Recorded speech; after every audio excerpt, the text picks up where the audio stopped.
Bonjour à toutes et à tous et bienvenue à ce journal magazine de la mi-journée de ce dimanche 19 juin 2022 sur la radio-télévision nationale congolaise. L'actualité en République démocratique du Congo reste dominée par l'agression rwandaise à l'est du pays, une situation qui de plus en plus inquiète la population. Tous rangeons-nous derrière le FARDC, ces mots d'ordre et du gouvernement congolais face à cette agression sur son territoire. À cet appel, l'état-major général recrute déjà les filles dont l'âge varie entre 18 et 25 ans au sein de l'armée. C'était au cours d'une réunion avec les femmes leaders des associations pour une meilleure sensibilisation à leur tour auprès de jeunes filles. Christine Lenzo.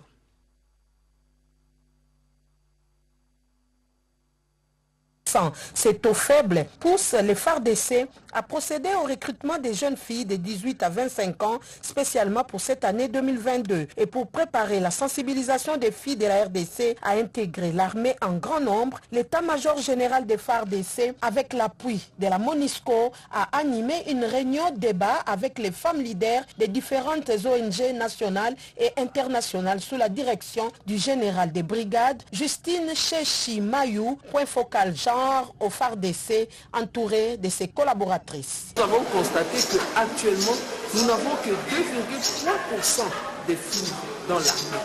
C'est vraiment un grand retard que nous accusons en matière de genre et c'est ainsi que nous voulons accroître ou bien intensifier la sensibilisation. Le secteur de sécurité, c'est un secteur si important et par rapport au poids démographique de la femme, par rapport aussi à tous les problèmes, nous avons estimé qu'il était temps que nous puissions nous mobiliser, que nous puissions conscientiser notre jeunesse à devoir intégrer l'armée, surtout les jeunes filles. La promotion des femmes au sein des FARDC, la faible représentativité des femmes aux différents postes de responsabilité dans l'armée ont été aussi évoquées par les différentes intervenantes. Lors des questions-réponses, les participantes ont insisté sur la révalorisation de l'image de la femme. C'était en présence du général-major Monique Ngomo, commandant du corps de santé militaire, et celle des délégués de la MONUSCO. Pas un seul centimètre du territoire congolais entre les mains des ennemis. La dynamique progressiste révolutionnaire de l'opposition républicaine de Constant Mutamba hausse le ton face à l'agression de la RDC par le Rwanda. Cette plateforme appelle à la résistance populaire. Cédric Enina. Des milliers de personnes, un week-end, tous chauffés à blanc, se rassemblent autour d'un engagement, les soutiens aux forces armées de la République démocratique du Congo au front face aux M23 qui ont reçu comme béquille l'armée rwandaise. La dynamique progressiste révolutionnaire de l'opposition républicaine et son autorité morale, Constant Mutamba, vent debout contre cette nouvelle agression. Avec lui, c'est la jeunesse calicot en main qui se déploie.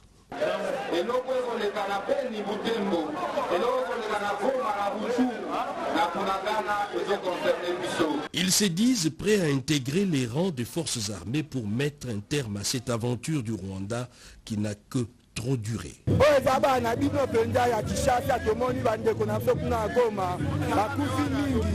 Trop, c'est trop. Nous, la jeunesse congolaise, nous avons pris dès maintenant la décision de rejoindre le rang de l'armée. C'est à nous l'avenir de notre mère patrie. Ces rebelles du M23 subiront une défaite sanglante sur nos territoires imprenables.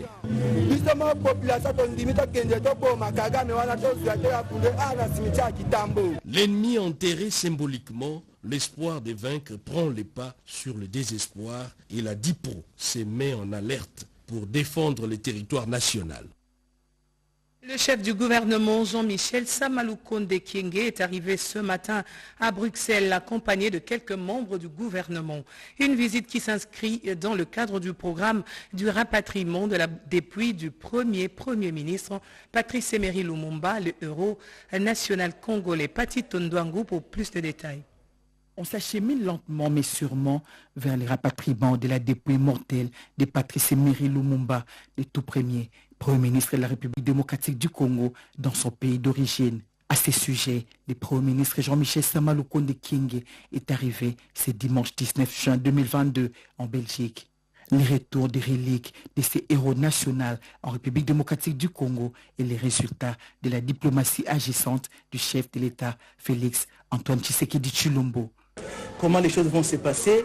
Il y a tout un programme qui a été tracé depuis plus d'une année où on va procéder d'abord par la remise de la dépouille à la famille, et c'est les procureurs au niveau de la Belgique qui va procéder à le faire parce que c'est un acte juridique, et après cela, politiquement, il faudra que la famille remette la dépouille au gouvernement, et cette dépouille sera reçue par le Premier ministre qui va faire accompagner ceci de toutes les cérémonies nécessaires afin de ramener maintenant cela au pays.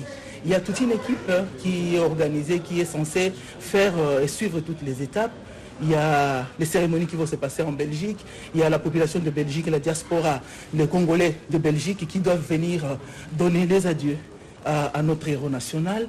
Il y a la famille biologique qui doit recevoir et organiser un deuil au niveau de sa province originaire.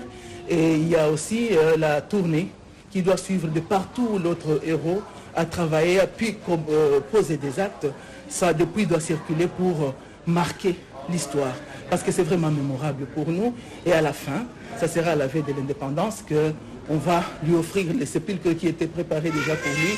Tout est déjà en marche, il y a la construction qui se faisait depuis plus d'une année, et nous sommes dans l'étape de finalisation de cet événement.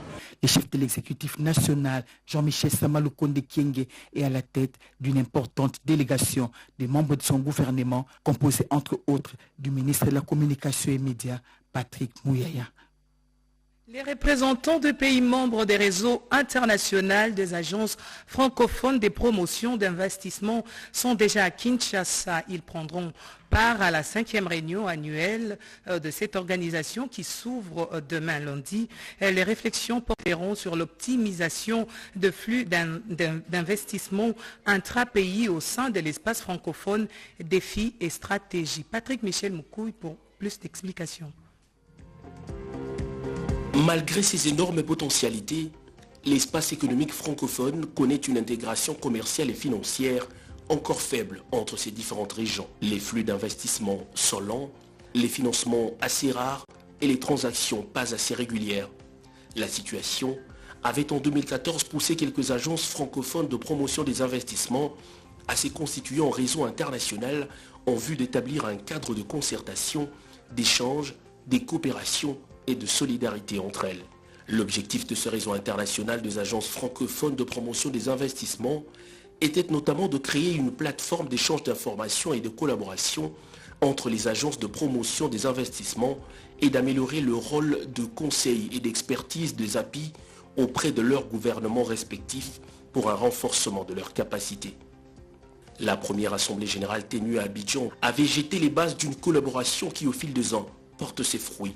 Après Rabat en 2019, Kinshasa va accueillir ce 20 juin 2022 la réunion annuelle du RIAFPI, une 5e du genre, organisée sous le patronage du ministre d'État, ministre du Plan, avec comme thème optimisation des flux d'investissement intra-pays au sein de l'espace francophone, défis et stratégies. Les délégués de 17 pays composant le RIAFPI sont attendus à Kinshasa pour entre autres partager les expériences acquises en matière d'attraction des investissements directs étrangers, réfléchir profondément aux moyens de faciliter l'accès aux sources de financement disponibles dans l'espace francophone, mais aussi renforcer les capacités techniques des cadres et personnels des agences de promotion des investissements membres du réseau. Ce travaux, auxquels prendront part plusieurs autres acteurs du secteur d'investissement, se tiendront au Pullman Hotel de Kinshasa dès ce lundi.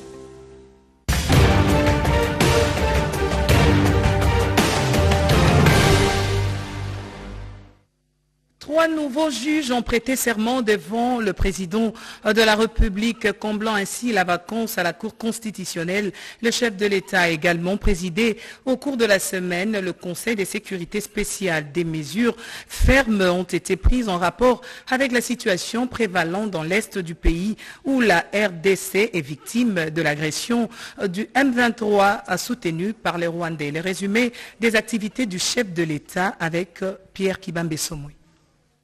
3 nouveaux juges ont prêté serment devant le président de la République Félix Antoine Tshisekedi Tshilombo au cours d'une cérémonie solennelle organisée au Palais du Peuple. Le chef de l'État a pris acte de leur prestation de serment en tant que membre de la Cour constitutionnelle.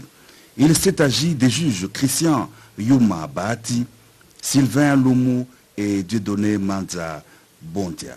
Il complète la vacance des 3 postes de juges à la Cour constitutionnelle, restés vacants après la fin de mandat par décès et tirage au sort à cette haute Cour de la République. La Cour constitutionnelle affiche ainsi complet avec tous ses 9 juges. Il s'est tenu à la Cité de l'Union africaine un conseil de sécurité spécial sous la présidence du chef de l'État, commandant suprême des forces armées de la RDC et de la police nationale, Félix Antoine Tshisekedi Tshilombo. Des mesures fermes ont été prises au cours de cette importante réunion en rapport avec la situation prévalente dans l'est du pays où la RDC est victime de l'agression du M23 soutenu par le Rwanda. Le Conseil a exigé le retrait par le Rwanda de ses troupes du sol congolais. Il a demandé au gouvernement de suspendre tous les accords, protocoles d'accord et autres conventions signées avec le Rwanda, ainsi que la mise à la disposition des FARDC des moyens conséquents pour leur permettre de défendre l'intégrité du territoire national. C'est dans un contexte de tension, des attaques à répétition de la RDC menées par les M23 soutenues par le Rwanda que l'envoyé spécial des Nations Unies pour la région de Grand Lac, Wangzia, a rencontré au cours de cette semaine le président de la République Félix Antoine Tshisekedi Tshilombo à la Cité de l'Union africaine. Pour les hauts fonctionnaires onisiens qu'accompagnait la représentante spéciale du secrétaire général de l'ONU en RDC, Bintou Keïta, la situation est préoccupante. Elle interpelle la communauté internationale et les Nations Unies. Le président Félix Tshisekedi est une haute personnalité très attachée à la paix, au dialogue. Nous allons travailler pleinement pour l'accompagner et l'appuyer, a déclaré en substance l'envoyé spécial des Nations Unies au sortir de cette entrevue.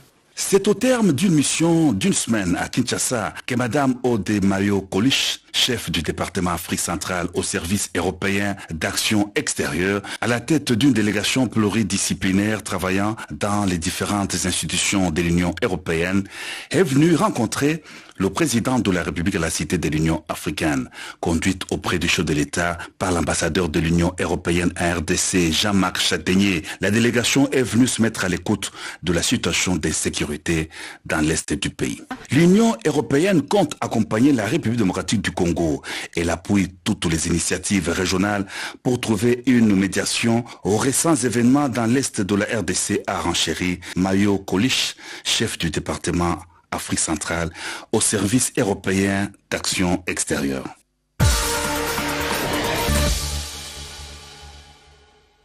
Plusieurs faits ont marqué la semaine qui s'achève en République démocratique du Congo. Françoise Belabaki nous en fait les résumés en 5 minutes. Regardez. La semaine a commencé par de mauvaises nouvelles venues du front. La cité de Bunagana dans le territoire de Rutshuru est passée sous le contrôle des rebelles M23 soutenus par le Rwanda. Dans un communiqué, le porte-parole du gouverneur militaire du Nord Kivu l'a annoncé. Cet acte constitue une nouvelle invasion. Et en fin de semaine, pendant que les combats se poursuivent au front, un militaire des FARDC a ouvert le feu depuis la zone franche à la petite barrière sur des policiers rwandais. 2 policiers seraient morts et d'autres blessés. Le commando serait abattu d'une balle de réplique. Son corps a été accueilli en triomphe de retour à Goma. Les politiques de tous bords s'invitent au débat sur l'agression rwandaise. L'ancien Premier ministre propose la construction d'un mur de séparation à la frontière entre la RDC et le Rwanda. Pour Adolphe Muzito, un budget supplémentaire d'1 milliard de dollars américains alloué à la défense aiderait nos troupes. Sur le plan diplomatique, tout s'active. Christophe Lutundula maintient la pression pour faire entendre la voix de la RDC. Des échanges directs avec des représentants des pays de l'Union européenne, la MONUSCO aussi. Pour toucher l'Union africaine, un mémo a été remis à l'ambassadeur sénégalais. Un message adressé à Macky Sall, président en exercice de l'organe panafricain.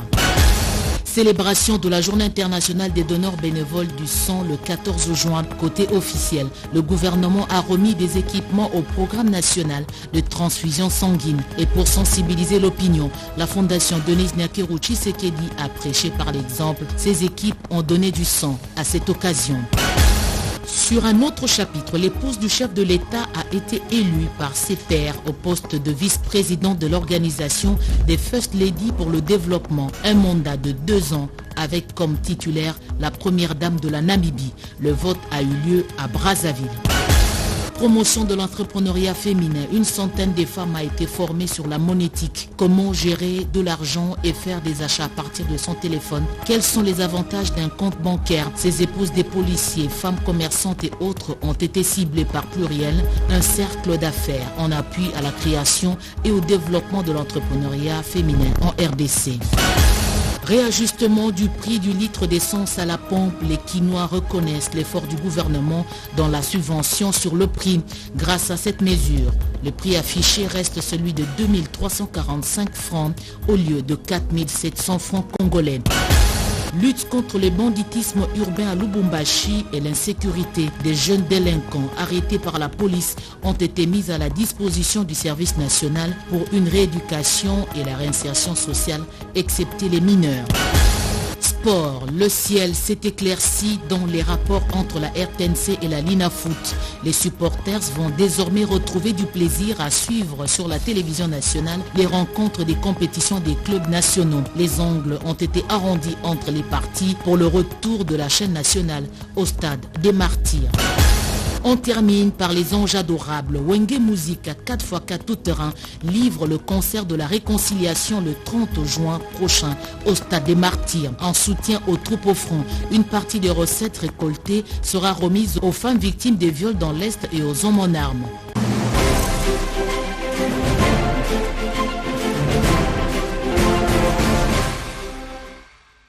Comment lutter contre l'insécurité dans la ville de Bunia?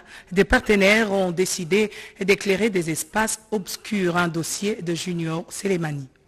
Bunia et plusieurs agglomérations en territoire de Djougou et d'Irumu étant pacifiées et sécurisées de mai des mètres par les forces de défense et de sécurité. Place à présent au développement des principales artères de la capitale de l'Ituri, désormais éclairées grâce à l'installation de plus de 200 lampadaires. Un projet de la MONUSCO dans le cadre de la réduction de la violence à hauteur de $300,000 américains. Jean Tobi Okala, porte-parole de la MONUSCO en Ituri, estime que ce projet vient résoudre les problèmes d'insécurité et créer l'emploi pour la jeunesse. Le coût de ces 3 projets, c'est pratiquement dans les $300,000 américains.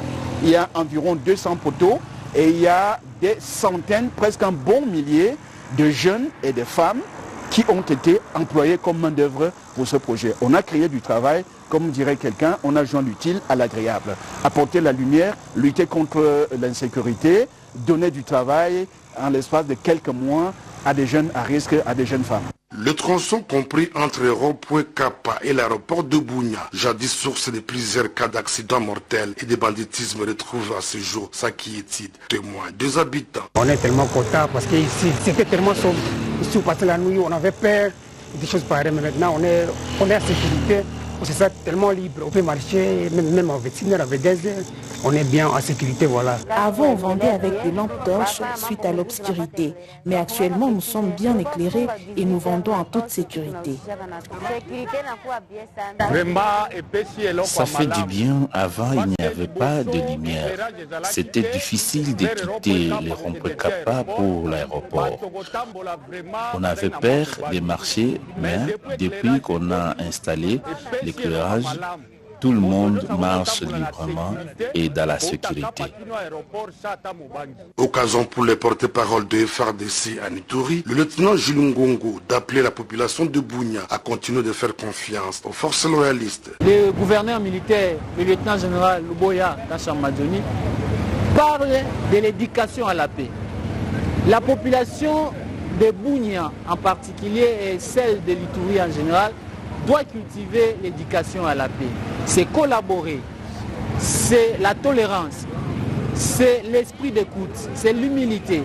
Alors cette jeunesse autrefois ne pouvaient pas travailler jusqu'à 20h, 21h parce qu'il y avait l'insécurité. Alors cette jeunesse doit maintenant contribuer à cette sécurisation.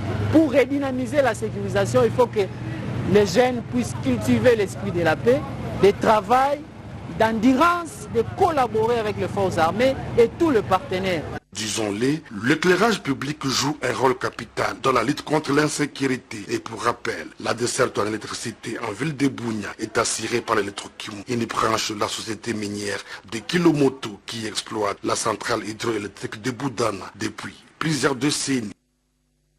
L'électrification rurale peut booster le développement à la base dans notre pays et stopper l'exode rural. Le chef de l'État a mis sur pied une agence nationale pour électrifier nos villages. 2 années après, notre confrère Ramazani Moulanda a enquêté sur planning d'Anser pour donner du courant aux 145 territoires que compte la République démocratique du Congo.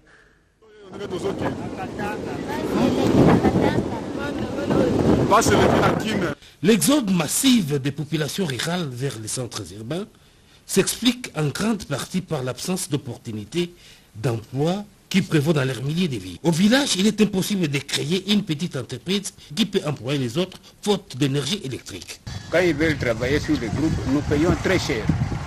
Ils pouvaient faire une porte qui vous coûte au moins $100 par exemple. Pour la terminer sur un groupe, il faut payer même 25 000. Ce n'est pas sur le courant. Les courants pouvaient dépenser 10 000, moins de 10 000, vous avez déjà une porte de $100 par exemple. On réhabilite tout d'abord l'usine de la centrale de Chiala, avec des machines neuves. Là, on peut quand même travailler parce que tout d'abord, la soudure, c'est le développement même du pays. L'électrification rurale, c'est donc une recette magique pour lancer le développement à la base dans notre pays. C'est dans cette optique que le président de la République, son Excellence Félix Antoine Tshisekedi, avait créé l'Agence nationale d'électrification des zones rurales et périurbaines, ANSER en sigle. En 2 ans d'existence, cette structure a élaboré un plan d'électrification rapide pour les 145 territoires que compte la RDC, avec une spécificité pour chacun des territoires. Aujourd'hui, ce plan a quitté les bureaux d'études pour une phase d'exécution. Le jeudi 16 juin, dans une séance de travail avec l'élite du Grand Kasaï, le directeur général d'ANSER, M. Ideswald Chinamola, a dévoilé le plan d'électrification rapide de cette partie du pays. Oui, nous étions dans la suite du chef de l'État en décembre dernier et le président de la République nous a défié en disant que voici, il faut que d'ici là, les choses bougent, les lignes bougent. Mais nous avons plutôt des solutions locales que nous pouvons apporter et c'est pour ça que nous sommes là. Selon les DG, l'électrification par l'énergie solaire doit être effective d'ici le 15 septembre et l'hydroélectrique au plus tard en juin 2023. Le fonds pour rendre possible cette opération est déjà disponible. Dans le Grand Kasaï, il y a plus de 109 sites qui ont déjà été identifiés et documentés. Et il y a déjà le lancement aussi de certains travaux sur certains sites, mais c'est un processus. Le problème, c'est tout simplement les mécanismes de décaissement de ces fonds qui sont censés être alloués à financer le lanceur pour l'électrification des zones rurales et périurbaines. Donc aujourd'hui, la rencontre était effectivement de parler aux gouverneurs des provinces, de parler aux députés, de parler à différentes autorités politiques pour voir comment est-ce qu'il est possible de se mettre ensemble, mobiliser les forces pour faciliter et accélérer le décaissement de ces moyens afin que d'ici le 15 décembre, nous puissions livrer les projets qui sont repris dans notre plan. Malgré des potentialités dont dispose notre pays, le taux d'électrification à la base est très bas. Cependant, on peut rattraper les retards en recourant aux énergies renouvelables et doter l'ANSER de moyens conséquents, l'ANSER qui fait déjà un travail de titan. Rendons-nous à présent au Kasaï où l'atelier de formation des formateurs s'est clôturé depuis le vendredi dernier à Chikapa. L'Organisation internationale du travail sur la promotion des emplois décents de jeunes et autonomisation des communautés rurales vulnérables du Kasaï qui a organisé ses assises durant 10 jours avec l'appui technique et financier de la Banque africaine de développement. Saint-André de Dibumba a abrité un atelier de formation mardi 14 juin 2022 pour 100 coachs, dont 50 femmes et 50 jeunes choisis parmi ceux qui avaient suivi avec assiduité la formation organisée du 3 au 6 juin 2022. Et c'est dans le cadre du projet appuyer le leadership des femmes et de jeunes dans la gouvernance locale et la consolidation de la paix au Kasaï.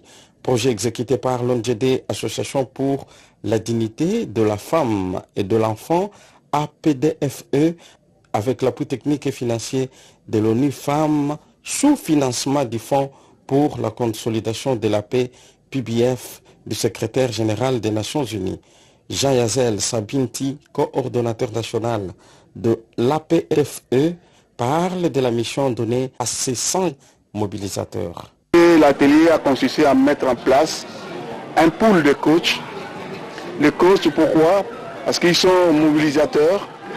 Ils vont aller dans la communauté, amener le message de la paix.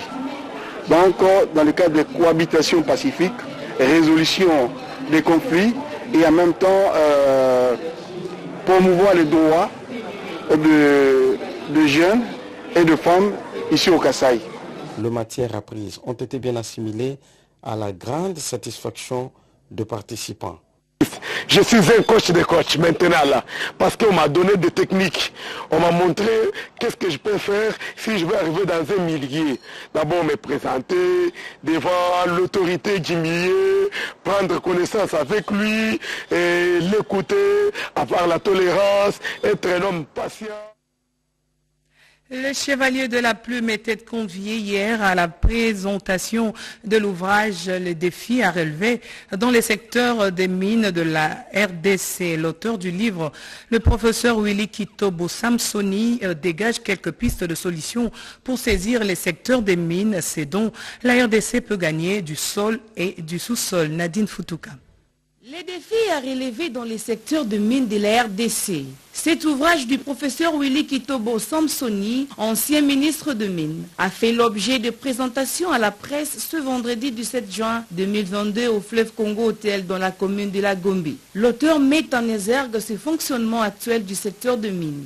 Il décrit les maux multivariés qui handicapent le développement du secteur, privant ainsi la RDC des gagnés de recettes de l'exploitation du sol et du sous-sol. Ces mots, révèle l'auteur, sont connus depuis la révision du code minier en 2018. Cela étant, ce drame pouvait être évité en appliquant les dispositions de cette loi minière. J'ai rédigé ce livre pour nous interpeller tous, pour que nous ayons à prendre des bonnes pratiques dans la gestion de notre secteur de mines. Le secteur de mines aujourd'hui, conformément à la loi, a beaucoup d'intervenants, de la présidence jusqu'au simple travailleur qui fait le contrôle, par exemple, des activités minières au niveau de la division des mines. Et donc, tout le monde, quelque part, doit essayer d'améliorer une ou deux choses pour que notre secteur de mines profite plus à l'économie congolaise et que l'émergence tant attendue par le législateur arrive. Ces scientifiques interpellent la population congolaise et les décideurs politiques du secteur de mines. L'urgence qu'il y a à relever les défis majeurs pour assainir le mine de la RDC. Car l'économie congolaise dépend et dépendra toujours de ces secteurs dont l'exploration et l'exploitation couvrent près de 12% du territoire national. Pour y parvenir, explique l'auteur, il faut que l'État congolais joue pleinement son rôle des régulations et des promotions du secteur de mines en application du code minier et du financement de la connaissance géologique du sol et du sous-sol grâce au fonds minier à la disposition. Cet avis est aussi celui du député national Nanou Memba et de la sénatrice Francine Mouyumba qui ont livré leurs impressions à la presse au terme de cet événement. La journée mondiale de l'enfant africain, on en parle dans ce journal. Une journée célébrée chaque année en souvenir du 16 juin 1976 où des milliers d'étudiants sud-africains ont manifesté à Soweto pour exiger une éducation de qualité. Au cours de cette 32e journée, notre confrère Jean-Pierre Ndolo Demazou était au complexe Frères Zouza plutôt et nous en parle. C'est une journée exceptionnelle, vécue ce samedi au complexe Frères Zouza-Bola, cycle maternel. Les enfants de 3 à 5 ans ont honoré la mémoire des enfants victimes de la barbarie perpétrée contre les enfants de Soweto en Afrique du Sud Mais avant, une minute de silence a été observée en mémoire des victimes de la guerre que livre le Rwanda contre la RDC à l'est du pays. Des danses, des ballets, des scénettes, des poèmes et jeux de compétition ont ponctué cette journée. La directrice du complexe scolaire Frères Zouza, Madame Ruth Lengani, a saisi l'opportunité pour inviter les parents présents à cette manifestation à prendre à cœur l'éducation de leurs enfants et n'a pas omis de rendre hommage aux enfants tués à Soweto. Je suis parent, mère des enfants. L'enfant, c'est une richesse. Et tuer les enfants, c'est vraiment dur et c'est vraiment être méchant. Les enfants sont juste l'avenir de demain. Nous allons vieillir et nous serons fatigués et ce sont les enfants qui vont nous seconder. Ce sont le futur, l'avenir de demain, ce sont nos enfants. Et pourquoi les tuer? Une occasion pour la directrice du complexe scolaire Frères Zouza de demander aux enfants finalistes de passer le 23 juin prochain pour la remise de leur certificat de fin de cycle qui leur permettront d'embrasser les études primaires. Il y a 2 ans que mourait l'abbé Ignace Marcel Tchamalenga Ntumba. Il fut auteur d'une pensée philosophique et professeur d'université. La communauté scientifique s'est souvenue de sa philosophie. Les détails avec Cédric Kenina.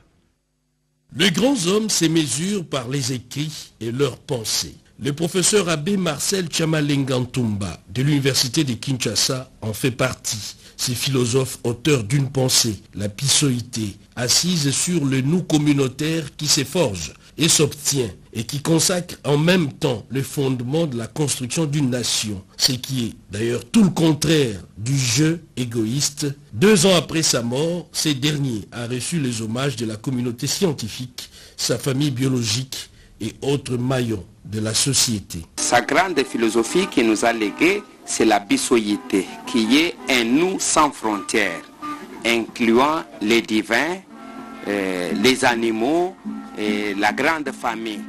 Contrairement à la philosophie du G, la philosophie mentaliste cartésienne, laquelle a battu une société individualiste et égoïste. Là, Tchamalenga s'inspire de Karl Popper, que la science évolue en essai et en erreur.